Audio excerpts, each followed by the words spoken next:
আচ্ছা, জীবনে কখনো কোনো মৃত ব্যক্তিকে গোসল করিয়েছেন?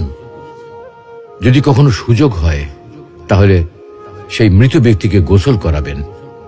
তখন খুব কাছ থেকে দেখবেন মৃত মানুষের দেহটা কতটা অসহায় লাগে, মৃত্যুর পরে মানুষের দেহ কতটা ভয়ের কারণ হয়ে দাঁড়ায়।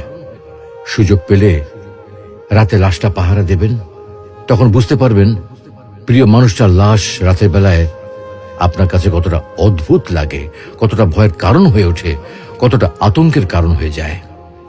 সুযোগ পেলে মৃত ব্যক্তির শরীরে একটু হাত লাগিয়ে কিছুক্ষণ তার স্পর্শ নেবেন। আপনি তখন উপলব্ধির সুযোগ পাবেন এই পৃথিবীতে বিশাল প্রভাব প্রতিপত্তি মৃত্যুর পরে কতটা নির্যাতনের রূপ নেয়। সুযোগ পেলে আপনজনদের লাশ কবরে নামাবেন খুব আগ্রহ নিয়ে।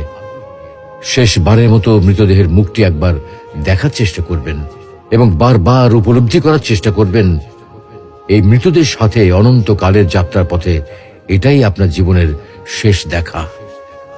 সুযোগ পেলে মাঝে মধ্যে কবরস্থানে গিয়ে নীরবে কিছুক্ষণ দাঁড়াবেন। এরপর মনে মনে চিন্তা করবেন জীবনের লাভ ক্ষতির হিসাব। এই মৃত মানুষগুলো এই পৃথিবীতে কি করে গেছেন, কাদের রেখে গেছেন।